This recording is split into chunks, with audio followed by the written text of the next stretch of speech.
Assalamualaikum warahmatullahi wabarakatuh. Halo teman-teman semuanya, balik lagi di channel saya Desi.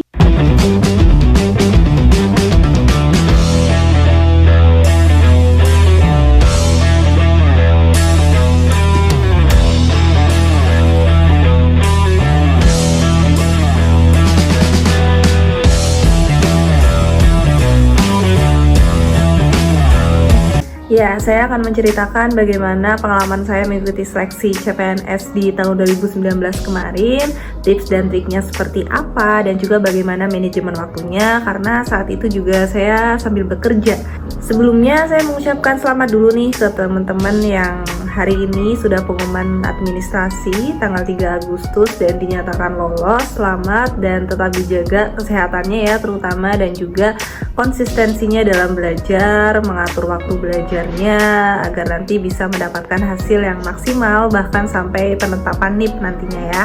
Dan perlu diketahui dulu nih, saya adalah peserta seleksi CPNS tahun lalu, tahun 2019 lebih tepatnya. Saya mengambil instansi di Kementerian Agama dan saat ini alhamdulillah saya sudah bertugas di Satuan Kerja IAIN Syekh Nurjati Cirebon dengan formasi dosen Public Relation. Beberapa waktu lalu saya juga pernah menjadi pemateri di webinar yang diadakan oleh publikasi akademisi dengan mengusung tema tips dan trik lolos CASN 2021. Nah, tapi saya mau share lagi nih di YouTube agar manfaatnya bisa tersebar lebih luas lagi dan juga bisa bermanfaat untuk teman-teman yang nantinya akan mengikuti seleksi SKD, CPNS, dan juga P3K. Beberapa waktu belakangan ini banyak teman-teman yang menghubungi saya untuk diberikan saran gitu ya, bagaimana sih Des bisa lolos CASN, bisa lolos CPNS, dan juga sampai ke pemilihan formasi CPNS terutama gitu ya. Sebenarnya nggak terlalu masalah gitu ya jika memang saya membantu untuk memberikan rekomendasi apa yang cocok kepada teman-teman, karena memang kadang kan kita nggak bisa menilai kapasitas kemampuan diri kita ya. Kadang yang bisa lebih ngeh gitu kemampuan kita adalah orang lain. Saya nggak masalah dengan itu karena yang memberikan rekomendasi itu kan berarti menolong gitu ya teman agar bisa lebih yakin untuk memilih formasi yang memang cocok untuk dia gitu. Tapi teman-teman juga jangan ragu, jangan pernah risau kembali terkait dengan formasi yang sudah teman-teman pilih, apalagi sampai memikirkan rival, kompetitor gitu ya, dan lain sebagainya. Kompetitor itu pasti ada ya di setiap seleksi, di setiap kompetisi. Anggap ini adalah sebuah kompetisi.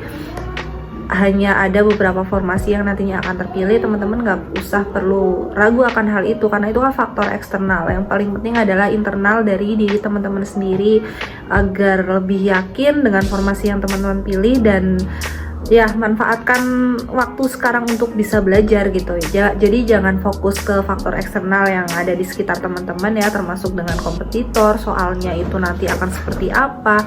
Tapi fokus ke diri teman-teman agar ya maksimal hasilnya nanti dan juga lebih yakin lagi gitu. Nah, lalu untuk tahapan-tahapannya sendiri dari kemarin teman-teman memilih formasi, kemudian sampai lolos administrasi dan nanti berakhir di tahap penetapan NIP, saya rasa masih sama ya. Teman-teman nanti akan mengikuti SKD, kemudian SKB dan juga pemberkasan. Setelah itu menunggu proses untuk teman-teman mendapatkan nomor induk pegawai gitu. Nah, teman-teman sudah sampai di tahap lolos administrasi nih. Harusnya sudah semakin mantap dengan pilihan formasi yang kemarin teman-teman pilih ya di instansinya masing-masing dan juga di satkernya masing-masing. Sekarang tahapan selanjutnya yang harus teman-teman persiapkan tentunya adalah tes seleksi kompetensi dasar. Saya rasa untuk kompetensi apa saja yang diujikan itu masih sama dengan tahun lalu ya. Ada TIU, ada TWK, dan juga ada TKP. Namun tahun ini yang membedakan itu adalah skor passing grade dari masing-masing uji kompetensi. Untuk skor passing grade SKD yang teman-teman harus capai di tahun ini, saya coba ulas lagi ya. Untuk TIU pertama ada 65 soal, minimal teman-teman harus benar 13 soal. Kemudian TWK ada 80 soal dan teman-teman harus benar minimal 16 soal. Dan terakhir ada TKP ini cukup tinggi peningkatannya ya dari tahun kemarin. Total soal ada 166 dan teman-teman harus benar minimal 34 soal. Harus dijawab benar agar bisa minimal passing grade. Nanti masih ada tahap rankingan baru dinyatakan lolos atau tidaknya ke tahap selanjutnya, yaitu seleksi kompetensi bidang. Dengan syarat minimal skor passing grade, teman-teman mungkin akan merasa sedikit lebih aman ya, karena setidaknya teman-teman lolos gitu. Cuma jangan berbesar hati dulu sebelum sampai ke rankingan, karena setelah teman-teman lolos passing grade itu masih harus di ranking, dan belum tentu juga nih yang lolos dengan pas-pasan skor passing grade itu bisa lanjut ke tahap SKB. Karena apa? Bayangkan saja untuk total pendaftar yang ikut di tahun ini cukup banyak ya. Contoh, saya ambil contoh di Kementerian Agama. Di Kementerian Agama total ada 200 ribuan pendaftar kemarin. Dan juga contoh yang di Satker Inspektorat Jenderal di Itjen itu ada 11.000 yang daftar, sedangkan yang diterima kurang lebih ada 10 orang. Nah, 10 orang gitu yang dibutuhkan. Jadi yang lolos ke SKB maksimal itu 3 kali dari total formasi yang dibutuhkan, ada 30 orang. Nah, kalau misalkan teman-teman hanya mengandalkan yang penting lolos minimal passing grade aja, kira-kira teman-teman yakin nggak untuk lolos di rankingannya agar masuk 30 besar yang nantinya akan lolos atau lanjut ke tahap selanjutnya, yaitu SKB. Nah, tapi teman-teman jangan berkecil hati dulu. Teman-teman masih punya banyak waktu nih dari sekarang untuk mempersiapkan semuanya, bahkan mungkin nanti sampai tes SKB gitu, agar bisa lebih maksimal dengan hasil yang teman-teman akan raih sesuai dengan kapasitas dan juga kemampuan masing-masing dari kalian. Nah, kemudian untuk strategi belajarnya itu gimana sih terkait dengan tips triknya dan juga manajemen waktunya gitu. Nah, di sini saya akan sharing nih pengalaman saya yang sudah saya lakukan di tahun lalu.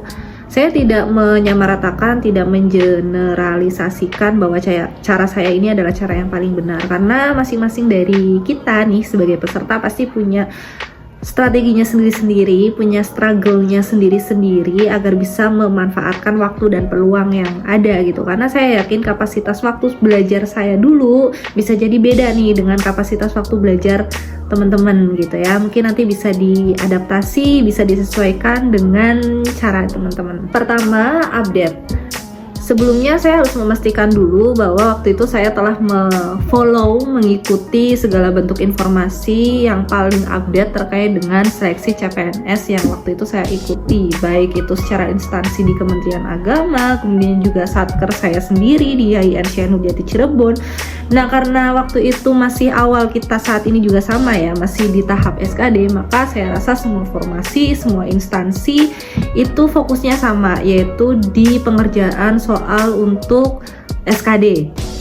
Nah, untuk saat ini mungkin yang paling penting untuk teman-teman adalah menyiapkan amunisi ya, amunisi berupa soal-soal yang update yang bisa teman-teman gunakan sebagai latihan sehari-hari, dan pastikan bukan hanya soal yang disediakan tapi juga ada jawaban dan juga pembahasan. Jadi teman-teman bukan hanya asal-asalan mengerjakan soal tanpa tahu salahnya di mana, kemudian juga jawaban yang benar itu seperti apa gitu. Karena sebenarnya untuk mengefektifkan waktu saya terutama ya saat belajar SKD adalah saya tipe orang yang lebih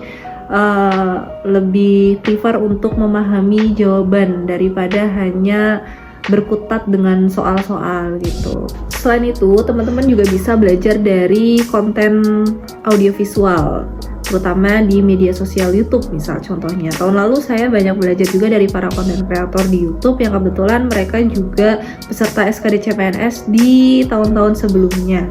Mereka mengemas soal-soal dan juga pembahasan yang menarik dengan konten gitu ya, sehingga lebih bisa mengajak kita untuk memahami tipe dan karakteristik soal dan juga prediksi-prediksi soal yang akan keluar di SKD selanjutnya gitu. Bahkan teman-teman bisa membuat akun sosial media khusus untuk mengikuti update soal dan juga update informasi terkait dengan seleksi CASN tahun ini gitu ya. Jadi nggak tercampur dengan informasi-informasi yang lain. Biasanya kan kalau misalkan menggunakan akun pribadi, informasi yang ada di timeline itu pasti akan tercampur dengan yang lainnya, misal akun gosip dan lain sebagainya. Nah, untuk mengantisipasi atau meminimalisir informasi-informasi yang tidak relevan dengan tujuan kalian untuk lolosnya ASN, mungkin saran saya bisa membuat akun baru yang terfokus untuk persiapan teman-teman menghadapi seleksi CPNS atau P3K di tahun ini. 2. Manajemen waktu. Nah, manajemen waktu ini sendiri saya klasifikasikan manajemen waktu belajar yang tentunya harus disesuaikan dengan kapasitas, aktivitas, dan kegiatan yang teman-teman saat ini sedang lakukan. Yang kedua adalah manajemen waktu pada saat pengerjaan soal. Soal mana yang harus didahulukan dan soal mana yang harus diprioritaskan. Untuk manajemen waktu belajar, pengalaman saya dulu, karena dulu saya juga sambil bekerja, saya pokoknya menggunakan prinsip Kaizen. Prinsip Kaizen ala Jepang ini yang penting adalah konsistensi dan juga peningkatan sedikit demi sedikit. Karena kalau misalkan dilihat dari kapasitas kegiatan saya nggak mungkin belajar secara maksimal 24 jam sehari. Misal ya, saya harus mengerjakan soal, saya harus fokus untuk TWK TIU. Kalau begitu, waktu itu mungkin saya sudah resign gitu. Tapi tidak gitu ya, saya tetap membagi waktu sebaik mungkin dan juga saya tetap bertanggung jawab dengan pekerjaan saya pada saat itu. Yang pertama mungkin saya mengatur dari durasi belajar gitu ya. Saya minimal pertama kali saya itu belajar 1 jam, sehari itu 1 jam. Entah itu saya membaca soal, membaca jawaban soal gitu ya, kemudian juga menonton video belajar di YouTube, atau mungkin dari latihan-latihan soal online. Itu minimal 1 jam saya harus lalui dalam 1 hari. Pokoknya 1 hari nggak ada yang namanya nggak belajar, pasti harus belajar. Nah, dari 1 jam itu di awal ya, itu menjadi pacuan untuk saya agar bisa menambah intensitas durasi jam belajar saya di hari-hari berikutnya, terutama saat weekend ya, dari 1 jam, 2 jam, kemudian bisa sampai bahkan 5 jam gitu. Yang penting konsisten, setiap hari harus melihat soal SKD ya, baik TWK, TIU, dan juga TKP. Nah, jam berapa sebaiknya kita belajar? Nah, untuk jam sendiri, saya rasa saya nggak ada patokan saya jam segini harus belajar gitu ya. Sesuaikan aja dengan kegiatan dan aktivitas teman-teman yang dirasa nggak mengganggu baik secara pekerjaan maupun mental dari teman-teman sekalian. Yang penting tetap jaga kesehatan, imunitas gitu ya, jangan terlalu terforsir.